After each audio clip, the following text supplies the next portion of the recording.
مغرب یعنی پشچم ویسٹ اور مشرق یعنی پورب میں ٹکراؤ کوئی نئی بات نہیں ہے۔ یہ ایک کامن بلیف ہے کہ دونوں میں ایک ٹینشن بنی رہتی ہے، کانفلکٹ بنی رہتی ہے۔ کبھی تہذیب، کبھی ٹیکنالوجی، کبھی نئی ایجادوں کو لے کر مغرب ہمیشہ ہی سے مشرق کو نیچا دکھانے کی فراق میں رہا ہے۔ یہ اور بات ہے کہ ابھی بھی مغربی سوچ پوری طرح سے مشرق پر غالب یا مسلط نہیں ہو پائی ہے۔ اپنے آس پاس کوئی بھی چیز اٹھا کر دیکھیے جو عام استعمال میں لائی جاتی ہے، وہ سبھی مغرب یعنی ویسٹ کی دین ہے۔ اس بات نے مجھے یہ سوچنے پر مجبور کیا کہ کیا واقعی ہم ویسٹ پر اس قدر ڈیپینڈنٹ ہیں کہ ہم مشرقی سے مراد عربی، ہندی، چینی، سوائے ویسٹرن کنٹریز کی ایجادوں کے اپنا کچھ بھی استعمال نہیں کرتے۔ بس پھر جب ذرا دماغ پر زور ڈالا، کتابوں کو کھنگالا، تو مشرقی خطے کی بے انتہا خاصیتیں مجھ پر ظاہر ہوئیں۔ جب ہماری صبح ہوتی ہے تو ہم پاجامے میں اٹھتے ہیں، جو کہ ہندوستان یا فارس یا ترکی کی ایجاد ہے اور جس کا نام بھی اردو فارسی میں پائجامہ رکھا گیا۔ پھر اٹھنے کے بعد صابن یا شیمپو سے نہاتے ہیں، جو کہ ہندوستان اور عرب کی ایجاد ہے۔ پھر دانت صاف کرتے ہیں ٹوتھ برش سے، جو کہ 15 سینچری میں چائنا میں ایجاد ہوا۔ پھر ٹوائلٹ پیپر اور ٹیشو بھی استعمال ہوتا ہے، جو کہ چائنا کی ایجاد ہے۔ پھر اس کے بعد ناشتے میں ہم اناج، کافی یا اورنج جوس ہم ذائقے کے مطابق شکر کے ساتھ لیتے ہیں، بالکل بھی مغرب کی ایجاد نہیں ہے۔ اناج تو عیسیٰ سے 10,000 سال پہلے سے ہی پیدا ہوتے چلے آ رہے تھے، اور کافی، شکر کی ایجاد جاتی ہے عربز، ایتھوپینز اور ہندوستانیوں کو۔ ہم آپ ان چیزوں کے بغیر اپنی زندگیوں کا تصور بھی نہیں کر سکتے۔ اور سنیے، کبھی آپ نے سوچا ہے کہ اسٹوڈنٹ، طالب علم بغیر الفابیٹ، نمبر اور کاغذ کے کہاں تک جا سکتے ہیں؟ الفابیٹ یورپ میں قدیمی فینیشینز نے پہنچایا، عربک نیومرلز یورپ میں عرب نے پہنچائے۔ یہ جو آج دنیا میں اسکول کالج کا نظام ہے، جہاں بچے پڑھتے ہیں، اسٹوڈنٹس علم حاصل کرتے ہیں، یہ بھی تو مدرسوں کی طرز پر ہی قائم ہوئے تھے، جو کہ سب سے پہلے سیلجوک ٹرکس نے 11 سینچری میں بغداد میں قائم کیے تھے۔ اسی طرح ہندوز کا گروکل سسٹم تو ہزاروں سال پرانا مانا جاتا ہے، جو کہ one of the oldest education system in the world مانا گیا ہے۔ پھر جب طالب علم یعنی اسٹوڈنٹ پڑھائی مکمل کر لیتا ہے تو ڈگری دی جاتی ہے، وہ بھی اسلامی مدرسوں کی طرز پر ہوتا ہے کہ جہاں ان کو اجازہ یعنی لائسنس ٹو ٹیچ کی ڈگری دی جاتی تھی، جو کہ ہسٹورین جارج میکڈیسی کے مطابق میڈیول یورپین ڈاکٹریٹ کی ڈائریکٹ اینسیسٹر تھی۔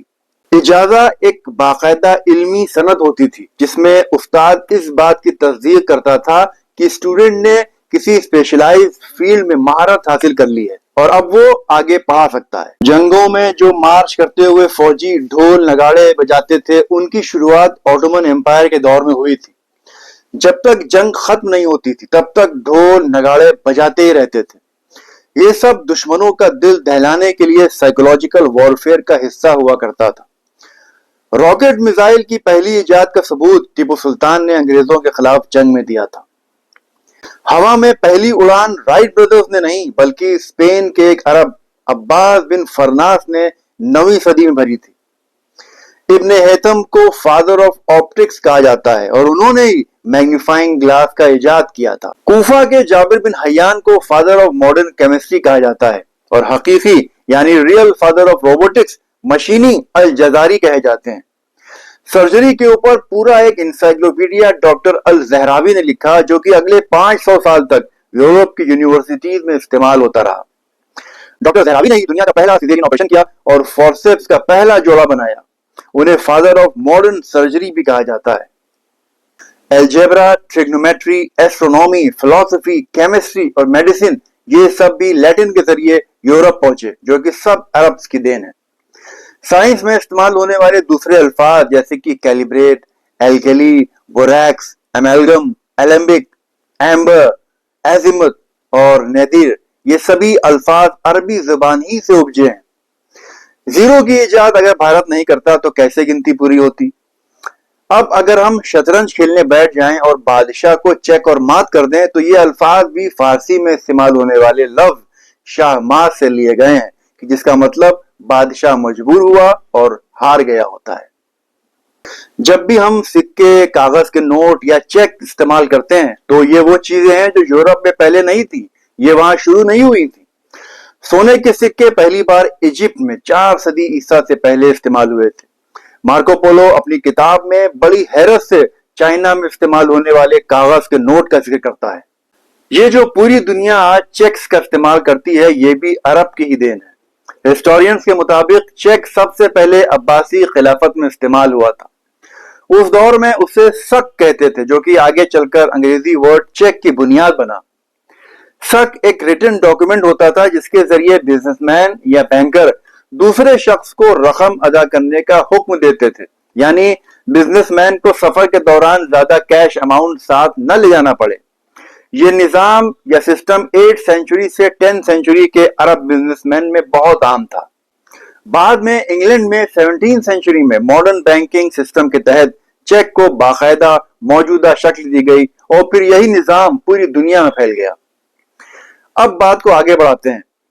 11 سینچری کے ایک عرب سائنٹسٹ ابن الہیثم یا الحازن کی سوچ کے اثرات بہت حد تک روجر بیکن پر تھے، جو کہ father of early scientific methods بھی کہے جاتے ہیں۔ روجر بیکن نے الحازن کا لیٹن ٹرانسلیشن میں بہت مطالعہ کیا تھا، یعنی پڑھا تھا۔ جب ہم شیکسپیئر کی رومانٹک تحریریں پڑھتے ہیں تو ہمیں اندازہ ہی نہیں ہوتا کہ وہ رومانٹک سونیٹس، ٹراویڈرز عربی میں طرب یعنی گانے کو کہتے ہیں۔ دونوں کا ایک ریکگنائزڈ ہسٹوریکل کنیکشن ہے، اور یورپین پوئٹس نے عرب شاعروں سے انسپائر ہو کر ہی سونیٹس اور ٹراویڈورز کو ڈیولپ کیا تھا۔ موسیقی، محبت اور شاعری عربوں کا پسندیدہ موضوع رہا ہے۔ 9th اور 10th سینچریز کے عرب اسکالرز اور فزیشینز نے دنیا میں سب سے پہلے موسیقی سے علاج کا سسٹم فارملائز کیا اور اس کو اپلائی کیا میڈیکل ٹریٹمنٹ میں۔ اسپتالوں میں ایک لیڈی ہوتی ہے جو نرس کہلاتی ہے۔ یہ سسٹم بھی عربز کا دیا ہوا ہے۔ ہم سب جانتے ہیں کہ founder of modern nursing Florence Nightingale تھیں، مگر ان سے 1200 سال پہلے ایک لیڈی عرب میں گزری ہیں جن کا نام تھا رفیدہ بنت سعد، جو کہ دنیا کی پہلی نرس کہی جا سکتی ہیں، جنہوں نے پہلی موبائل ٹینٹ ہاسپٹل شروع کیا تھا جو گھائلوں تک فوراً پہنچتی تھی۔ دنیا میں سب سے پہلا آرگنائزڈ پوسٹل سسٹم کا نظام پرشین بادشاہ سائرس دا گریٹ نے 6 صدی میں شروع کیا تھا۔ اسی سے انسپائر ہو کر پھر 16 سینچری میں یورپ میں پوسٹل سروس شروع کی گئی تھی۔ خاص آرگنائزڈ وے میں مسافر خانہ اور پانی پینے کے لیے سبیل کے انسٹیٹیوشن سب سے پہلے عربوں نے قائم کیے۔ تمام مسافر خانے اور سرائے بزنس روٹس اور پلگرمیج روٹس پر قائم کی گئی تھیں۔ State sponsored development welfare system, جسے بیت المال کہا جاتا تھا، جو کہ بوڑھوں، اپاہجوں اور ضرورت مندوں کی مدد کے لیے ہوتا تھا، سب سے پہلے دوسرے عرب خلیفہ عمر ابن الخطاب نے شروع کیا تھا۔ بعد میں پھر عربوں کی دیکھا دیکھی یہ اسکیم یورپ میں بھی شروع ہوئی تھی۔ فوجیوں کو چھٹی دینے کا ایک آرگنائز نظام شروعات کے عرب خلیفاؤں نے ہی قائم کیا تھا۔ انہوں نے باقاعدہ ایک مدت مقرر کی تھی کہ فوجی کتنے مہینے کے بعد اپنے بیوی بچوں کے پاس واپس جا سکتے تھے۔ جب لوگ رات میں اپنی چھت پر ٹیلیسکوپ سے اوپر آسمان میں جو ستارے دیکھتے ہیں، ان میں سے کئی ستاروں کے نام آج بھی عربک میں ہیں۔ 8ویں سے 14ویں صدی کے درمیان عرب اسکالرز نے ایسٹرونومی میں بہت ترقی کری تھی۔ یورپین ایسٹرونومرز نے عربی زبان میں ہی عربوں سے ایسٹرونومی سیکھی تھی، اس لیے آج بھی تمام ستاروں کے نام عربی میں ہیں، جیسے الشیرہ سے سیریس، ابت الجوزہ سے بیٹلجس، الدبران سے اولدبیرن، التائر سے اولٹیر، رجل سے رائجل۔ کئی صدیوں تک عربی زبان ایسٹرونومی کی انٹرنیشنل لینگویج بنی رہی، جیسے کہ آج انگلش لینگویج ڈومیننٹ ہے۔ آیوروید اور سرجری میں بھارت نے ہزاروں سال پہلے ہی اپنی الگ پہچان بنا لی تھی۔ چرک اور سشرت نام کے 2 بڑے بھارتی چکتسک گزرے ہیں جنہوں نے چکتسا یعنی میڈیسن کے میدان میں پوری دنیا کو گیان دیا تھا۔ تو اس طرح ہمارے جنگی اخلاق، حیوانات پر رحم و شفقت، خاص و عام کتب خانے، لائبریریز، پبلک ویلفیئر کے ادارے، ایجوکیشنل انسٹیٹیوشنز، شفا خانے، medical institute, postal system, business کے اصول وغیرہ سب کچھ مغرب سے یعنی ویسٹ سے بہت آگے تھے۔